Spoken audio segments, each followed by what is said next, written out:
नमस्कार, मी लतिका। आज मी तुम्हाला ओल्या लसणाच्या पातेपासून चटणी बनवून दाखवणार आहे। चटणी बघितली की लाईक करा आणि कमेंट करा। तुम्हाला ही चटणी कशी वाटली ही मला कमेंट करून जरूर सांगा। तर ही बघा, पाते आपली फ्रेश। तिला काय केलेलं आहे माहिती आहे का, बुडक्याचा भाग काढलेला आहे आणि त्याचे 2 ते 3 तुकडे करून घेतलेले। ते साधारण असे थोडे थोडे असे कुठं पिवळे पान असतील ते मी काढून घेतलेले आहे। तर अशा पद्धतीत आहेत बघा।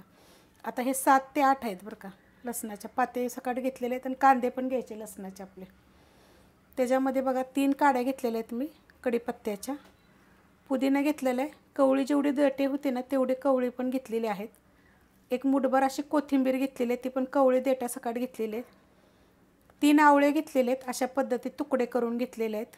1 इंच आपली हळद घेतलेली आहे, ओली हळद, तिचे पण मी असे तुकडे करून घेतलेले आहेत।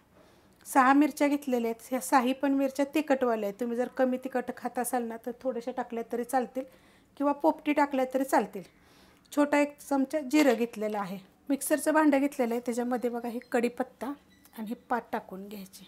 छोटे छोटे तुकडे केले तरी चालतील बरं का, असे मोठे मोठेच केलेले आहेत। ह्याच्यामध्ये टाकायचं आपल्याला पुदिना, हिरवी मिरची, कोथिंबीर।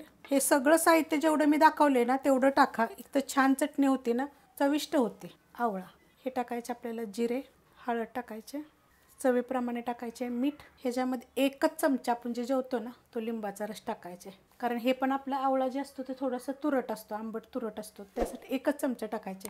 जर तुम्हाला जास्त दिवस टिकवायचे असेल ना तर 1 चमचा विनेगर जरी टाकलं तरी चालेल। आता हे मिक्सरला मी बारीक करून घेते। बारीक करून घेतलेले आहे बघा, पाण्याचा वापर बिलकुल केलेला नाहीये, अशा पद्धतीत एकदम बारीक केलेली आहे। थोडी दरदरी जरी केली तरी चालेल आणि एकदम बारीक पेस्ट केली तरी चालेल। चटणी सगळी मी एका वाडग्यात काढून घेते। चटणी बघा मी काढून घेतलेली आहे। तुमच्याकडे जर असेल ना कैरी, तर कैरीच्या पण 2-3 फोडी जरी ह्यामध्ये टाकल्या तर चालेल, कारण आता कैरी पण भेटते।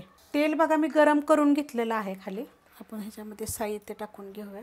छोटा अर्धा चमचा मोहरी, जिरं, हिंग पावडर, थोडासा टाकायचा कढीपत्ता आणि हे आपण तडका ओतून घेऊया आणि मिक्स करूया। मस्त असं बघा तडका देऊन घेतलेला आहे, चांगला मिक्स पण केलेला आहे।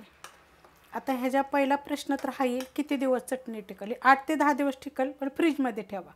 अजून जास्त दिवस जर तुम्हाला टिकवायचे असेल का नाही तर ह्या चमच्याच्या मापाने 1 चमचा विनेगर टाका, नाही तर आपण 1च चमचा लिंबाचा रस टाकलेला आहे तर अजून 2 लिंबाचा रस तुम्ही 2 चमचा अजून जरी वाढवला तरी चालेल। मग ही 8 ते 10 दिवस टिकल, मस्त लागते। करून बघा एकदा, चपातीवर खा, भाकरीवर खा। त्या थंडीच्या दिवसात का नाही काय गोष्टी अशा खाल्ल्या पाहिजेत, आपल्या शरीरासाठी चांगल्या आहेत। रेसिपी आवडली तर लाईक करा, सबस्क्राईब करा, कमेंट करा आणि शेअर बी करा।